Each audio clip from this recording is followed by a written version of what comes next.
8조 달러, 이 돈이면 한국 GDP의 4배를 움직일 수 있습니다. 이 어마어마한 돈을 관리하는 회사를 만든 남자가 있었죠. 그런데 믿기 힘들겠지만 이 남자는 자기가 세운 회사에서 2번이나 쫓겨났습니다. 첫 번째는 합리적이라고 믿었던 파트너들한테 뒤통수를 맞았고, 두 번째는 아들처럼 키운 후계자가 칼을 꽂았죠. 더 웃긴 건 그가 만든 투자 방식을 월스트리트가 어리석음이라고 비웃었다는 겁니다. 하지만 그 어리석음이 결국 금융산업 전체를 뒤집어 놓았거든요. 평범한 사람들에게 투자의 문을 열어준 혁명가. 그런데 말년에는 자기가 만든 회사를 정면으로 비판했던 이 아이러니한 남자의 이야기를 해보겠습니다. 1929년 미국은 전례 없는 호황을 누리고 있었습니다. 주식시장은 매일 새로운 기록을 경신했고, 이웃집 아저씨가 주식으로 돈을 2배로 불렸다는 소문이 마을마다 돌았죠. 사람들은 앞다투어 주식시장에 뛰어들었습니다. 진리가 없다는 분위기였거든요. 바로 이때 부유한 가정에서 한 아이가 태어납니다. 존 보글이죠. 아버지는 1차 세계대전의 영웅 조종사였고, 전설적인 기업 아메리칸 캔에서 높은 연봉을 받고 있었습니다. 하지만 아이가 태어난 지 몇 달 만에 주식시장이 폭락했고, 보글의 아버지는 직장과 전 재산을 한순간에 잃어버렸습니다. 회복하려고 발버둥 쳤지만 실질적인 능력이 부족했던 그는 결국 알코올에 빠져들었고 다시는 일어서지 못했죠. 아버지가 술에 묻혀 사는 동안 보글과 두 형제는 어린 나이에 생계를 책임져야 했습니다. 이 시기가 보글의 인생을 결정지었다고 할 수 있어요. 아버지의 실패를 지켜본 그는 자립심과 절약 정신을 뼈에 새겼거든요. 그가 번 돈은 단 한 푼도 낭비하지 않았습니다. 소년 보글은 깨달았죠. 더 나은 삶으로 가는 길은 오직 하나, 명문대학에 들어가는 것뿐이라는 걸요. 그래서 그는 고등학교에서 누구보다 열심히 공부했습니다. 1947년 그의 노력은 결실을 맺었어요. 블레어 아카데미를 차석으로 졸업하고 프린스턴 대학 전액 장학금을 받아낸 겁니다. 프린스턴에 입학한 보글은 무식하게 밀어붙이는 방식으로 최고가 되려 했습니다. 고등학교 때처럼요.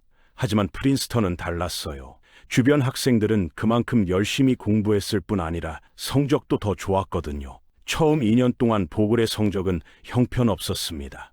C나 C-를 받기 일쑤였죠. 3학년이 되자 보글은 결심했어요. 프린스턴에서 우승자로 졸업하는 방법은 단 하나, 뛰어난 논문을 쓰는 것뿐이라고요. 1949년 12월 졸업 논문 주제를 고민하던 보글은 도서관에서 포춘지를 펼쳤습니다. 그리고 한 기사를 발견했죠. 뮤추얼 펀드라는 당시로서는 생소한 투자 회사에 관한 내용이었습니다.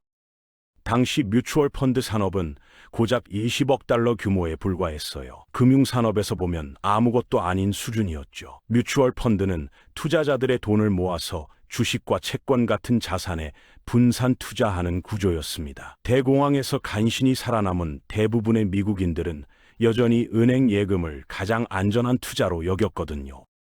하지만 보글은 달랐어요. 그는 뮤추얼 펀드 산업이 혁명의 문턱에 서 있다고 봤습니다. 장기적으로 더 많은 투자자들이 분산 투자의 가치를 깨닫게 될 거라고 확신했죠. 보글의 논문은 대성공이었습니다. 뮤추얼 펀드 산업에 대한 그의 통찰력은 교수들에게 깊은 인상을 남겼고, 그는 우등생으로 졸업했어요. 그런데 이 논문이 예상치 못한 결과를 가져왔습니다. 월터 모건은 웰링턴 펀드의 창업자이자 회장이었습니다. 1951년 당시 웰링턴은 미국에서 5번째로 큰 뮤추얼 펀드로 1억 5천만 달러를 운용하고 있었죠. 35년 전 석유주에 투자했다가 전 재산을 날린 모건은 투기로는 절대 돈을 벌 수 없다고 확신하게 됐습니다.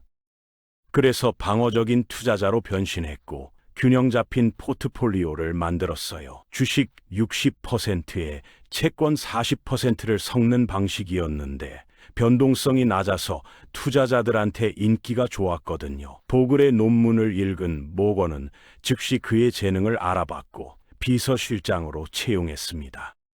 모건 밑에서 보글이 배운 가장 중요한 교훈은 균형이었어요. 모건은 1930년대와 40년대 중반의 격변기를 겪으면서 균형의 중요성을 뼈저리게 깨달았거든요. 그는 보글에게 대중은 항상 틀리다는 것도 가르쳤습니다. 모두가 원하는 것은 바로 피해야 할 것이라는 거죠. 하지만 보글이 입사한 타이밍은 최악이었어요.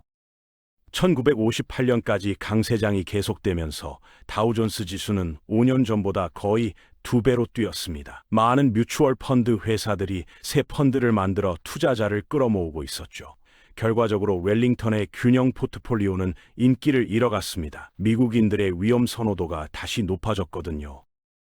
보글은 이 위기를 기회로 봤습니다. 회사에서 이름을 알릴 절호의 찬스라고 생각한 거죠. 그는 대담한 계획을 세웠는데 멘토인 모건이 승인하지 않을 만한 내용이었어요. 보글은 주식으로만 구성된 새 펀드를 시작하고 싶었습니다. 보수적인 투자 전략을 유지하면서도 주식형 펀드라면 투자자들을 끌어들일 수 있다고 믿었거든요.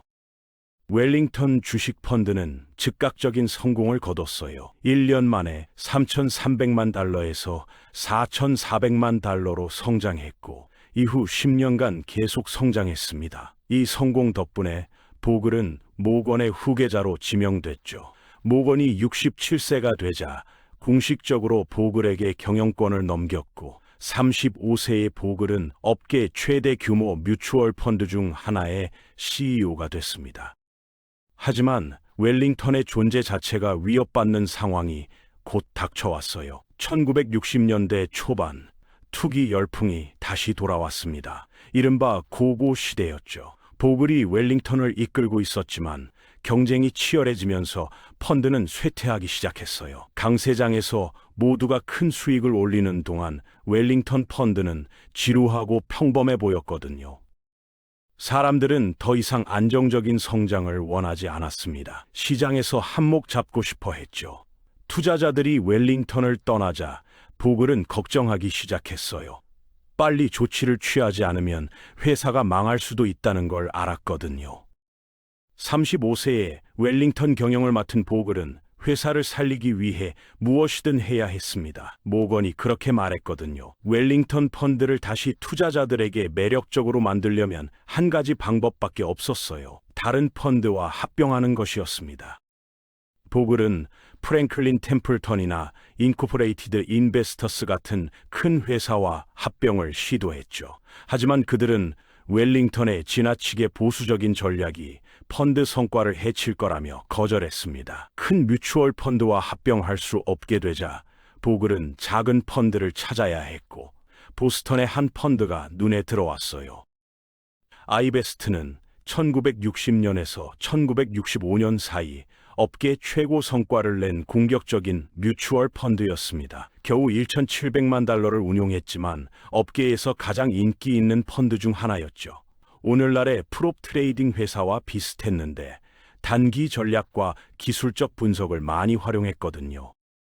강세장에서는 이런 회사의 성공이 운인지 실력인지 판단하기 어려웠습니다. 하지만 보글은 아이베스트와 합병하면 사업을 확장하고 더 많은 투자자를 유치할 수 있다고 믿었어요. 몇 달간의 협상 끝에 새 회사가 탄생했습니다. 회사명은 웰링턴 경영회사로 유지됐지만 아이베스트 파트너들이 40% 지분을 갖게 됐죠. 많은 사람들이 아이베스트에 그렇게 많은 통제권을 주는 건 위험하다고 봤지만 보글은 이것이 성의의 표시라고 생각했습니다. 드디어 웰링턴이 재탄생했고 경쟁사들과 맞서 시장 점유율을 되찾을 준비가 됐어요. 보글은 새 회사의 CEO로 계속 경영할 준비가 돼 있었죠. 그런데 운명은 다른 계획을 갖고 있었습니다. 새 회사 이사회가 보글을 CEO로 발표하기 몇 주 전 그는 심각한 심장마비를 겪었어요. 보글은 심장 부정맥이라는 심장 질환을 갖고 있었는데 31세부터 여러 차례 경미한 심장마비를 겪었거든요. 하지만 이번 것만큼 심각한 적은 없었습니다. 보글은 6주간 입원했어요. 그 결과 웰링턴의 최고 경영자로서의 그의 미래가 불투명해졌죠. 보글이 경영할 수 있을지 확신하지 못한 웰링턴 이사들은 새 후보를 고려하기 시작했습니다. 하지만 보글은 쉽게 포기하는 사람이 아니었어요. 자신이 일할 수 있다는 걸 증명하기 위해 러닝머신 테스트를 받았거든요. 그의 심장 상태를 가진 일반 환자는 보통 8분을 넘기지 못했습니다. 하지만 보글은 믿을 수 없는 의지력으로 18분 이상을 버텼어요. 건강을 증명한 후 보글은 성공적으로 CEO로 선출됐습니다. 이후 5년간 아이베스트와 웰링턴의 결합은 천국에서 이뤄진 결혼처럼 보였습니다. 아이베스트는 계속 경쟁사들을 이겼고 아이베스트의 인기를 활용해서 웰링턴은 더 많은 펀드를 열었어요. 1973년까지 웰링턴은 10개의 뮤추얼 펀드를 운용했고 총 자산은 26억 달러가 넘었습니다. 보글은 자신의 순자산에는 별 관심이 없었지만 웰링턴의 수장으로서 갖는 권력과 영향력을 즐겼죠. 당시 웰링턴은 업계에서 세 번째로 큰 뮤추얼 펀드였거든요. 하지만 그가 깨닫지 못한 게 있었어요. 이 모든 게 환상이었다는 겁니다. 10년간의 투기적 성장 끝에 고고 시대가 막을 내리고 있었습니다. 1년도 안 돼서 웰링턴의 자산은 30억 달러에서 13억 달러로 급감했어요. 보글의 아이베스트 합병 결정이 완전한 실패였다는 게 명백해졌죠. 게다가 더 나쁜 소식이 있었습니다. 업계 상황이 악화되면서 이사회 내부에 균열이 생겼거든요. 곧 싸움이 터졌는데 보글 대 아이베스트의 4명의 보스턴 파트너들이었어요. 4명의 파트너들은 보글이 자신들을 펀드 실패의 책임자로 몰까봐 두려워했습니다. 그래서 선제 공격을 하기로 했죠. 몰래 이사회에서 지지를 모아 보글을 해고하려 했거든요. 합병 당시 4 파트너에게 회사의 40% 통제권을 줬던 걸 기억하시나요? 보글은 그들이 합리적인 사람들이라고 생각했거든요. 반면 보글 자신은 약 28%의 의결권만 갖고 있었습니다. 이사회는 보글을 불러 즉시 사임해야 한다고 통보했어요. 보글은 배신감을 느꼈을 겁니다. 멘토와 회사를 배신하고 야심찬 성장 매니저들에게 너무 많은 권력을 준 게 후회됐을 거예요. 하지만 놀랍게도 보글은 사임을 거부하고 주주 대결을 하겠다고 위협했습니다.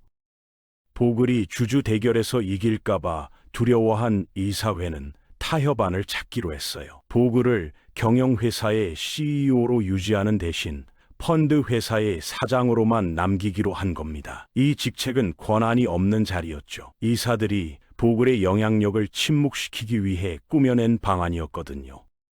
뮤추얼 펀드는 일반적으로 외부 경영회사가 관리하기 때문에 펀드 사장은 보통 아무 일도 하지 않습니다. 미국 부통령처럼요. 1974년까지 보글은 패배하고 굴욕을 당했으며 본래 자신의 것이었던 회사에서 쫓겨났습니다. 하지만 펀드 사장이라는 무력한 자리에서도 보글은 실패를 받아들이길 거부했고 즉시 재기할 방법을 찾기 시작했어요. 그가 다음에 한 일은 뮤추얼 펀드 업계를 완전히 뒤집어 놓았습니다. 1970년대는 경제적 혼란의 시대였어요. 베트남 전쟁과 지난 10년간의 높은 정부 지출이 결국 영향을 미쳤고 인플레이션은 사상 최고치를 기록했거든요. 보글은 웰링턴 경영회사를 업계의 리더로 만들려고 했지만 아이베스트와의 합병은 실수였던 게 증명됐습니다. 그는 웰링턴 경영의 CEO에서 쫓겨나 펀드 사장이라는 전통적으로 쓸모없는 자리에 앉혀졌죠. 그의 영향력을 묻어버리기 위해 설계된 직책이었습니다. 하지만 보글은 경영회사의 압박에서 벗어날 방법을 찾기로 결심했어요. 그러려면 대담한 행동이 필요했습니다. 법적으로 웰링턴 펀드의 사장인 보글은 투자 결정을 내릴 수 없었거든요. 하지만 펀드가 파트너십이기 때문에 비즈니스와 관리 결정은 내릴 수 있었습니다. 보글은 반격했어요. 펀드 자체의 사장으로서 약간의 영향력을 찾아낸 거죠. 펀드는 일종의 껍데기 회사고 그 펀드의 사장은 어떤 역할을 누가 할지 결정할 수 있는 권한이 있었거든요. 그는 이 영향력을 활용해서 그들과 맞섰습니다. 뮤추얼 펀드는 일반적으로 관리 업무를 경영회사에 아웃소싱하는데 보글은 판도를 바꾸는 결정을 내렸어요. 더 이상 경영회사에 그 업무를 맡기지 않기로 한 겁니다. 보글은 관리 기능을 내부화해서 펀드가 수수료로 수백만 달러를 절약하게 만들었죠. 보글이 한 일은 업계 관행을 깨는 것이었습니다. 일반적인 뮤추얼 펀드는 자체적으로 판매 관리를 하지 않았거든요. 보통 외부 경영회사에 돈을 내고 그 업무를 처리하게 했죠. 다시 한번 독립성을 보여주기 위해 그는 펀드 이름을 웰링턴에서 벵가드로 바꿨습니다. 처음으로 보글은 자신의 펀드가 주주 중심이 될 거라고 믿었어요. 그는 이것을 상호화라고 불렀습니다. 뮤추얼 펀드를 관리자가 아니라 주주를 위해 운영한다는 개념이었죠. 이후 몇 년간 새로운 구조의 벵가드는 투자자들에게 수백만 달러의 수수료를 절약해줬고 벵가드는 가장 비용 친화적인 펀드가 됐습니다. 보글은 굴욕적인 실패를 성공으로 바꾸는데 성공했지만 더 큰 기회가 기다리고 있다고 확신했어요. 웰링턴 경영을 완전히 그림에서 제거해야 했거든요. 문제는 펀드로서 벵가드가 법적으로 자체 투자를 관리할 수 없다는 것이었습니다. 웰링턴 같은 외부 경영회사를 고용해야 했죠. 보글은 이 문제를 해결할 방법이 있다고 확신했어요. 수많은 뮤추얼 펀드가 장기적으로 시장보다 낮은 성과를 내는 걸 목격한 후 그는 그런 노력의 가치에 의문을 갖기 시작했습니다. 시장을 이기는 게 가능하기나 한 건지 의심했거든요.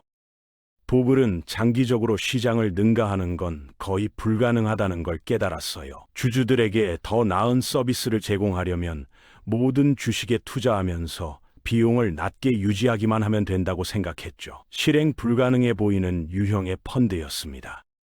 오늘날 우리는 이것을 인덱스 펀드라고 부르거든요. 시장을 능가하는 게 불가능한 건 아니지만 건초 더미에서 바늘 찾기와 같다는 겁니다. 적어도 포트폴리오의 핵심은 광범위한 지수에 투자돼야 한다는 거죠.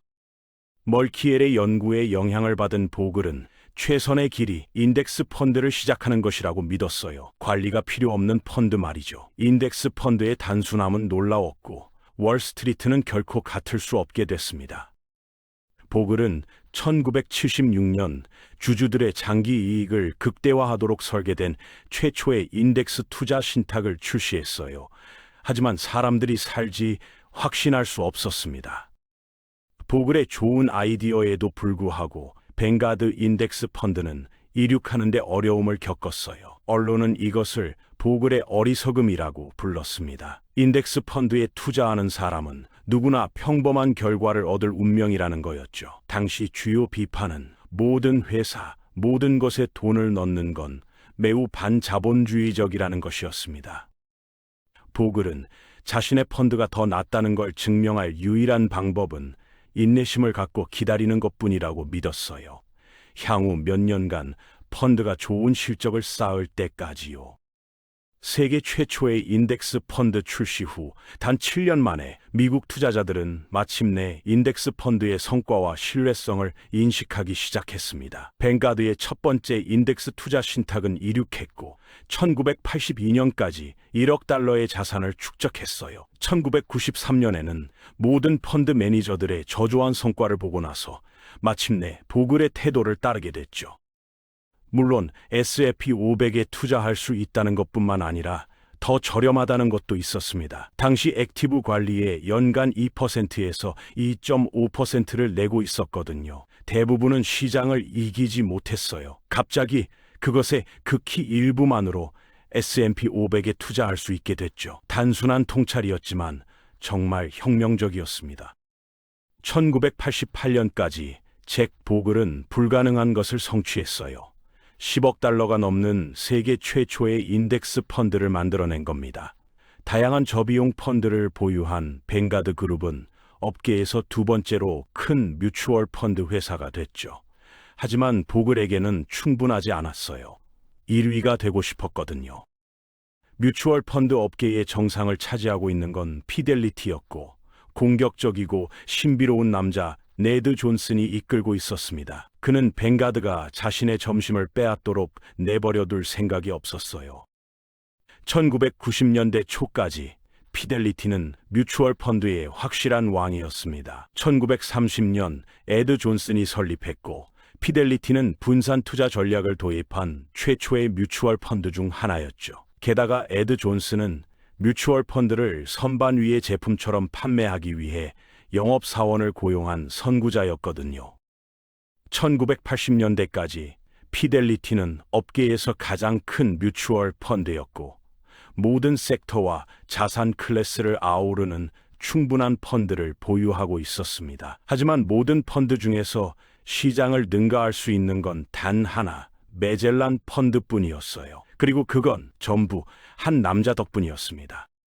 피터 린치죠. 1974년에서 1990년까지 그의 관리하에 메젤란 펀드는 10년 넘게 연간 29%라는 놀라운 수익률을 달성했습니다. 전설적인 성과 덕분에 피델리티는 업계 내에서 가장 인기 있는 투자 회사가 됐어요. 업계에 대한 통제력이 커지면서 누가 피델리티에 도전할 수 있었을까요? 단 한 남자만이 감히 도전했습니다.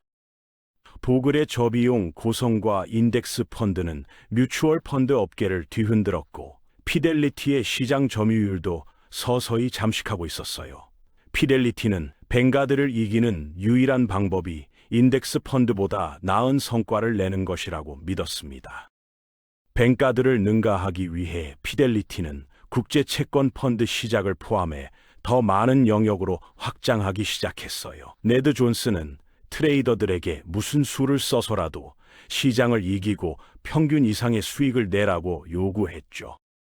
잭 보글은 이것이 재앙의 레시피라는 걸 알았습니다. 이제 해야 할 일은 거인이 비틀거릴 때까지 기다리는 것뿐이었죠. 보글은 충분히 긴 시간이 주어지면 대부분의 액티브 관리 펀드가 저조한 성과를 낼 거라는 걸 깨달았습니다.